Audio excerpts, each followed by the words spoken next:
Assalamu alaikum wa rahmatullahi wa barakatuh, everyone. This is Shahid Bolson. Welcome to the Middle Nation. From the late 1940s to the 1960s, the world experienced industrial demand-led inflation because of the launch of post-World War II globalization. In the 1970s, there was consumer-led inflation because the baby boomers were all having children, having families, and spending a lot of money.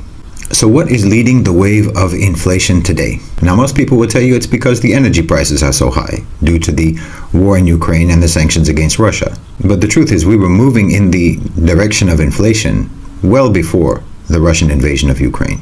The actual data reveals a very different driver behind the current surge of inflation and the subsequent global economic and food crises that the world is suffering, and it's worth looking at. More than half of what is contributing to higher prices in goods right now is corporate profiteering. It's not labor inputs like wages or non-labor inputs like energy. It is very simply price gouging. It is the opportunistic enlargement of the corporate profit margin under the pretext of crisis. In other words, it's not actually inflation. It's just overcharging. Corporate profits are soaring.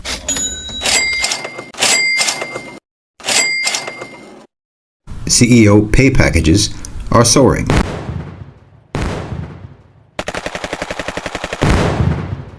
For this tiny segment of the population, the global food and energy and economic crises that are engulfing the world are a bonanza. Meanwhile, wages constitute the smallest contributor to unit prices for goods in recorded history. In fact, in Europe, real wages are plummeting. So quite simply, we are experiencing corporate greed-led inflation. And this is just a continuation and an intensification of a trend that has defined the global economy for decades. Because the owners of wealth are also owners of power and influence, and particularly in a country like the United States, where they don't really have any substantial alternative power structures other than class. There is no substantial religious social architecture, no tribal or extended familial social architecture, no intellectual or academic social architecture, which can provide alternative sources of authority that can compete with wealth.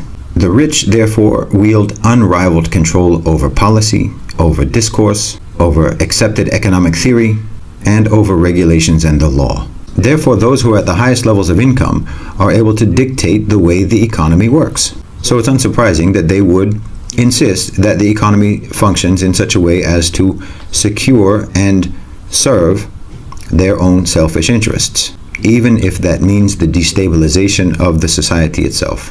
So in fact, what we are calling inflation is actually just a progression of an economic system dominated by and singularly dedicated to the interests of private sector elites. Even those aspects of the current situation that do reflect traditional explanations for inflation, like the decreased value of the currency due to excessive printing of money, even this is due to the same subordination of the economic system to elite interests.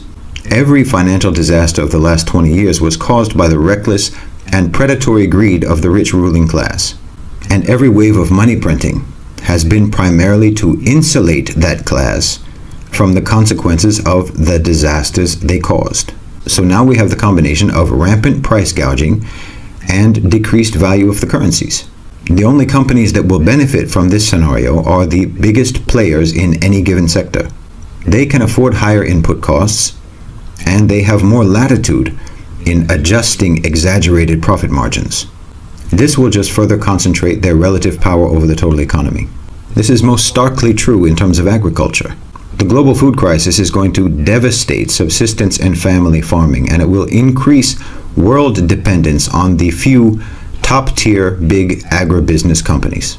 They will undoubtedly expand their portfolios across the developing world, giving them seed-to-shelf control over much of the world's food security. The crises that we are experiencing are not just the consequences of neoliberalism and the concentration of wealth.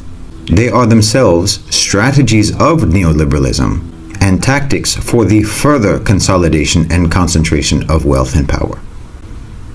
Jazakumullahu khairan wa assalamu alaikum.